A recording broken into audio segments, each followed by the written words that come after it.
Estamos de volta com o programa Primeiros Passos de hoje, se debruçando sobre o sono das crianças. Pois é, a gente já viu que é extremamente importante para o desenvolvimento dessas crianças, né? Um sono reparador, um sono de várias horas, a gente já sabe disso. Porém, tem alguns problemas que interferem na qualidade desse sono. É o que nós vamos conferir agora. Veja aí. Na criança, os distúrbios do sono podem estar relacionados a dores ou até mesmo a maneira de deitar e dormir. O distúrbio principal é o distúrbio físico e também o distúrbio comportamental. Esse distúrbio físico, também chamado clínico ou médico, que significa que é um distúrbio que tem algum fator clínico, ou algum fator físico, ou algum fator médico. E esse distúrbio deve ser tratado, logicamente, antes do distúrbio comportamental, que é de fato o distúrbio que a gente chama mesmo de distúrbio do sono. Os distúrbios do sono geralmente são diagnosticados por médicos de várias especialidades. O otorrino poderia ver essa parte da parte de obstrução nasal ou de adenoide. O neurologista vê a parte neurológica com a parte de uma convulsão. E existem também outros fatores. Por exemplo, se a criança tem refluxo, esse refluxo sobe, ela vai ter dificuldade, ela vai ter rouquidão, ela vai ter tosse por conta do refluxo. E isso ela também acorda. Segundo o pediatra, os pais precisam ficar atentos à rotina da criança e observar as possíveis causas de insônia. Nós temos que pedir ao pai para que, pelo menos 1 hora antes, encerre essas atividades que os filhos hoje em dia têm do computador, do celular, do tablet e etc. E se o bebê for pequeno, também deve evitar dele ficar no colo da mãe, a mãe assistindo a televisão e ele sob o efeito daquela luz da TV, que é também uma luz azul, que também diminui a melatonina, que é o hormônio do sono, como falamos. Agora sim, a gente vai continuar o nosso bate-papo com o Dr. Bruno Lacerda, que está aqui comigo. Dr. Bruno, em relação às dificuldades das crianças em dormir, quais são os principais problemas, os principais fatores que podem provocar essa dificuldade no dia a dia? Olha, Mina, os principais distúrbios, né, relacionados ao sono nas crianças são a insônia, né, que realmente é o grupo mais comum, né, de distúrbio do sono, tanto nas crianças quanto nos adultos e idosos, né? E essa insônia, ela pode ter diversas causas, né? Pode ser causada por uma doença clínica, né, uma doença neurológica, uma doença mental, o uso de um medicamento, a retirada de um medicamento, né? Como também pode ser desencadeado, que é chamado até esse distúrbio como insônia comportamental da infância. Não é? E isso ocorre tanto pelo um erro de associação que é feito, não é? A criança, para que ela inicie o sono, ela precisa da presença dos pais no quarto, ela precisa que ela seja embalada, né, para dormir. Existe uma associação negativa, né, e essa associação é negativa quando precisa de outra, quando precisa de uma outra pessoa. Não é? Como também pode ser desencadeada pela falta de limites. Entendeu? Então, assim, deve haver um horário regular para dormir e acordar, uma disciplina na casa, né, para que não haja uma interferência, porque isso altera até a dinâmica familiar. Gera um impacto para a criança, né, que é importante, né, que ela acorde bem, para que ela execute, né, de uma forma plena as suas atividades mentais, cognitivas, para o seu aprendizado, mas como também para os pais, né, porque geralmente são os pais que sofrem até mais do que essa criança. E isso é um fator de desajuste até familiar. Atividades como televisão, videogame, celular, podem prejudicar o sono? Sim. A luz, né, da tela do smartphone, da tela do notebook, da própria televisão, para o nosso cérebro, ele capta essa informação como dia. E nós temos, a nível cerebral, uma região que é chamada de núcleo supraquiasmático. Essa região, ela é o nosso relógio biológico e ela sincroniza esse relógio com a luz. Então, se o indivíduo começa a ver essa luz à noite, o cérebro capta isso como dia e impede a liberação de melatonina, que iria favorecer, né, a promoção do sono. Mas, doutor Bruno, então qual seria o ambiente, o ritual ideal que os pais poderiam tentar fazer para auxiliar aquela criança a dormir? Seria diminuir o ritmo da casa, desligar as televisões, como você já falou, Sim. desligar, baixar as luzes? Qual que Sim. tipo de ritual? Sim, isso mesmo, como você já vem colocando. Deve ser assim, uma rotina relaxante mesmo. Naquele horário já uma atividade, né, mais branda, não é, com a criança, não é? O quarto sempre bem escuro, justamente porque para que o cérebro entenda que é a hora de dormir, é a hora de liberar essa melatonina, né, de favorecer o sono. Não é? Um quarto bem escuro, sem barulho. Né? Essa criança também não deve ser feita uma alimentação copiosa, né, que ela coma abundantemente à noite. Não é? Uma atividade física rigorosa é ruim também, porque aumenta a temperatura e isso não favorece o sono. Quando a gente inicia, né, o processo, né, de sono, há uma diminuição da temperatura, então essa criança não deve fazer uma atividade física vigorosa também nesse horário. Um banho morno, porque quando há essa diminuição de temperatura, quando o corpo começa a resfriar, já há um favorecimento, certo? Conduz essa criança para o quarto, uma luz baixa e uma leitura. Fazer uma leitura para essa criança, entendeu? E ter esse ritual, realmente, de um banho, dessa atividade mais calma à noite, e que isso gere uma rotina mais relaxante. Então, a repetição dessa rotina poderia levar a criança a se condicionar. Isso, àquele na verdade horário. é um condicionamento mesmo. É um condicionamento que é feito. E, doutor Bruno, outra questão que o senhor mesmo colocou, que muitas crianças têm o vício de dormirem em baladas. Sim. Mas até uma questão cultural nossa, Claro, né? claro. As mães, quando Claro. ganham seus filhos, Claro. já começam a embalar Claro. para dormir e tal. Existe um momento de mudar esse hábito, de como é que se pode conquistar da criança que ela durma sozinha ali no bercinho?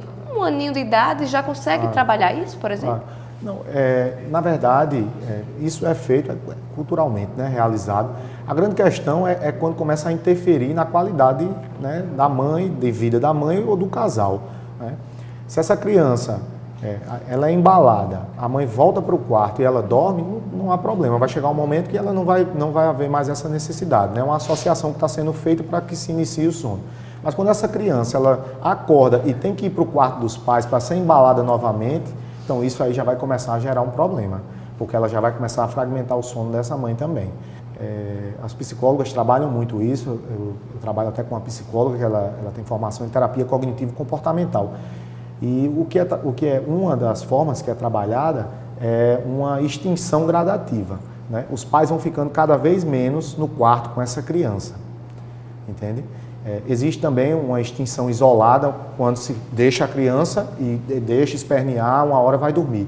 Mas isso, né, é mais difícil, né, dos pais deixarem que isso aconteça. Coragem. Mas essa gradativa, então, cada vez vai passando menos tempo no quarto, até o momento que essa criança começa a dormir. Ganhar uma certa autonomia, Isso, né, nesse entendeu? controle na hora de E dormir. até nessa questão do condicionamento que você tinha falado, eu me lembrei aqui, porque justamente nos 2 anos, quando a criança faz os 2 anos de idade, ela percebe que ela tem uma certa autonomia e ela quer mostrar, até em relação ao sono, que ela pode dormir na hora que ela quiser. Então já começa daí essa questão, mas aí os pais têm que ir controlando isso, um pouquinho. ter esse controle. Doutor Bruno, as crianças mais agitadas, elas podem ter mais dificuldades de dormir, afinal de contas, para dormir você precisa se concentrar também. Justamente assim, essa agitação tem relação com isso que a gente tem falado, né? Mesmo essas mais agitadas, mas os pais devem buscar, né, fazer com que à noite, vamos buscar uma forma, né, de fazer uma atividade mais relaxante. Né?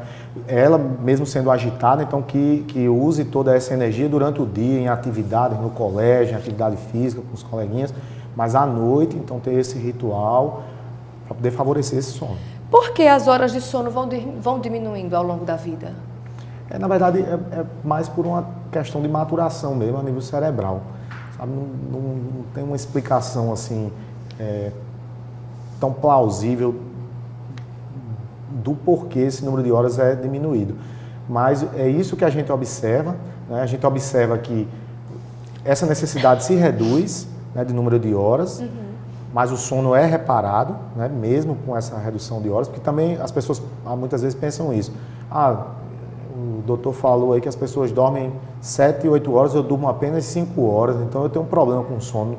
Não, existem também umas variâncias da normalidade. Algumas pessoas que dormem menos do que 5 horas e meia, ou mesmo precisam de 9 horas e meia de sono, né, que seriam dormidores curtos e dormidores longos. Mas essas pessoas não têm prejuízo nenhum no dia seguinte, então não há problema. É a questão de ter qualidade de sono. É, a qualidade de sono. Então, com o passar dos anos, havendo essa maturação também a nível cerebral, ocorre isso, esse recrutamento neuronal, né, dos geradores de sono e vigília, ocorre essa alteração do número de horas, mas a qualidade ela é mantida, né? E o que a gente observa é isso, há uma diminuição do REM, né, dessa fase dos sonhos, que lá na criança era quase 50%, no adulto a gente vai ter entre 20% e 25%, e no idoso já vai ter menos, e vai ter menos sono de ondas lentas também, que é o sono profundo. E aí muitas vezes os idosos até se queixam que às vezes não tem um sono, é como se eu não tivesse dormido, meu sono é muito superficial, mas porque realmente ele tem mais um sono superficial, ele já não tem tanto aquele sono de ondas lentas, o sono profundo, nem tem esse sono REM de grande quantidade. Doutor Bruno, as crianças que têm dificuldade para dormir, elas podem ser medicadas? Até podem, mas a gente realmente tenta não utilizar. Geralmente, quando se usa medicação, são crianças que já têm alguma outra comorbidade, um problema neurológico ou psiquiátrico associado, né? Porque o que a gente vai observar, na verdade, é um mau condicionamento, né? Os comportamentos que estão sendo inadequados e que está gerando, né, um quadro de insônia. Então, assim, a gente sempre busca ver qual é a rotina daquela criança e a rotina dos pais.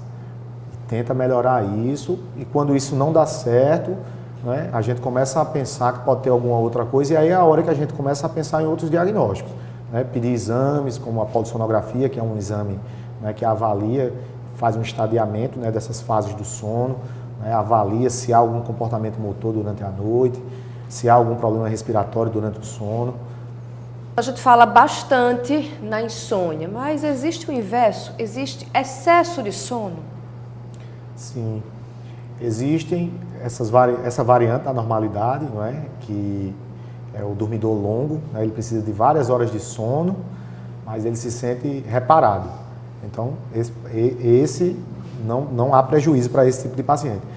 Mas existem também o paciente que ele acha que dorme bem e no dia seguinte ele está sonolento, né? Então, isso chama a atenção de que pode haver algum outro problema durante a noite. Má alimentação pode gerar isso? Pode, mas assim, a má alimentação geraria um quadro de insônia, porque a insônia ela é subjetiva, né? O indivíduo mesmo ele relata que não dorme bem, mas às vezes o paciente diz que dorme bem, claro, não se tratando de criança, mas falando de um adolescente, dizer que dorme bem, eu durmo bem, mas no outro dia eu estou cansado e eu tenho a necessidade de dormir, então está havendo alguma coisa, né? Então, nesse momento é que a gente lança a mão de exames.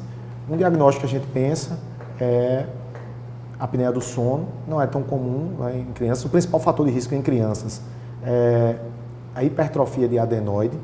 Né, que... A apneia é quando o paciente para de respirar durante alguns ele segundos. apresenta pausas respiratórias durante a noite, uma redução importante do fluxo aéreo durante a noite, e isso faz com que haja um acúmulo de gás carbônico a nível cerebral. Isso leva a uma acidose respiratória e gera um despertar. Só que o indivíduo não toma consciência que despertou. Ele desperta porque o cérebro ele é acionado para dizer, amigo, volta a respirar. Então ele respira e volta a dormir. E aí aquelas fases do sono em que ele ia N1, N2, N3, que é esse momento que o sono aprofunda, ele para de respirar geralmente nesse momento. Ou então durante as fases dos sonhos, que é o momento que a gente não tem tônus. Porque se a gente tem tônus, aí já tem um outro distúrbio, que seria distúrbio comportamental do sono REM. O indivíduo começa a vivenciar seus sonhos. E aí isso gera um problema, né? Então, realmente, alguns... Isso para um paciente que acha que dorme bem, que os pais observam que, não, realmente ele fica ali dormindo e a gente não observa nada demais. Mas para aquela criança que faz movimentos complexos durante a noite, entendeu? Ou apresenta algum fenômeno indesejado, né, durante a noite, que aí alteraria a qualidade do sono, e aí estaria dentro de um âmbito já de um outro distúrbio, que seriam as parassonias, né, que são esses fenômenos indesejados ou comportamentos, né, complexos durante a noite. Os mais comuns na infância são o sonambulismo, né, que na verdade configura um transtorno quando há uma frequência, né, ou mesmo quando começa a haver um risco para esse então paciente. pode ser preocupante se houver continuidade. Isso, quando há uma frequência ou mesmo quando esse paciente começa a se machucar, né, ou mesmo quando há um sofrimento mental. E existe tratamento para isso? Existe um tratamento, geralmente é feito com uso de medicação. O medicamento ele é como se ele aprofundasse mais o sono, para que o indivíduo perdesse mais esse tônus, certo? Que ele ganha, né, o tônus e começa a se movimentar durante o sono. Entretanto, quando ocorre de forma isolada, porque muitas vezes são alguns episódios, a gente reforça a natureza benigna disso, porque isso muitas vezes passa. Né? É mais comum nas meninas, na infância. É mesmo? Cerca de 20%, né, das crianças podem apresentar, e na idade adulta, cerca de 4% de adultos podem apresentar ainda a persistência disso, né, sendo mais comum em homens. Aí já seria em homens. Mas assim, até para a mãe que observa um filho tendo um comportamento como esse, o que deve ser feito é nunca despertar essa criança, porque você vai fragmentar o sono dela, ela vai despertar e não vai entender o que está se passando. Ela se encontra nesse momento durante a fase do sono não REM. Ela não está sonhando. Então ela acorda meio confusa, não sabe o que está acontecendo. E aí começa a gerar uma ansiedade, porque ela acorda e não sabe o que está acontecendo. Então a mãe deve conduzir essa criança até o quarto e levar até a sua cama e ver se ela retoma o sono normalmente. E aí ter cuidado com o ambiente, né? Telas, escadas, né? Alguma região que tenha pontas, né? Ou algo pontiagudo, posso machucar. E doutor Bruno, no caso do terror noturno, é comum também acontecer com as crianças? Isso, também. Também encontra-se dentro desse grupo, né, de parassonias, né? É um fenômeno indesejado, né? Configura-se o transtorno também quando há, né, essa frequência.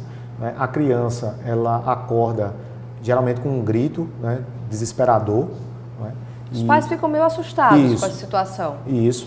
E há uma ativação importante do sistema nervoso autônomo simpático. Né? Então há uma descarga adrenérgica. Então a criança muitas vezes ela apresenta uma pupila dilatada, a palpitação, né? O coração bate rápido, né? Pode haver um pouco de sudorese, de tremor. Né? É uma reação como se fosse uma reação de medo. Né? E ela encontra-se também durante essa fase do sono, que é a fase do sono não REM. Ela não está sonhando. É tanto que muitas vezes essa criança desperta e o pai pergunta o que era. Era um sonho? O que era? Era um pesadelo? Era um sonho desagradável? E ela diz, não sei o que era que estava se passando, não sei o que foi que aconteceu. Ela não sabe o que aconteceu. E também o que a gente orienta é o caráter benigno disso também, porque geralmente ocorre de forma isolada, né, e com o passar dos anos há uma melhora disso. E que os pais não tentem acalentar a criança ou mesmo despertar, porque isso pode prolongar. Geralmente gera entre 1 a 10 minutos o período disso. Então é aguardar, é saber o que está ocorrendo, que na verdade é esse tipo de transtorno e que tem uma natureza benigna. Então é aguardar, ter cuidado para essa criança não bater, não se machucar, logo mais ela retornará ao sono. Ok, doutor Bruno, muito obrigada pelos seus esclarecimentos, realmente foram interessantíssimos. Eu tenho certeza que você de casa também gostou bastante, tenho certeza que foi muito importante para você que é pai, para você que é mãe, que tem filho pequeno em casa, que sabe que a insônia acontece, o terror noturno pode acontecer e que principalmente a agitação muitas vezes interrompe, né, aquele sono que você desejaria tanto que seu filho tivesse. Mas agora com suas explicações a gente vai conseguir melhorar um pouco esse aspecto dentro de casa. Obrigada, doutor Bruno. Eu que agradeço. Muito obrigado. E a gente vai ficando por aqui, lembrando que semana que vem tem mais programa Primeiros Passos, então eu te espero até lá.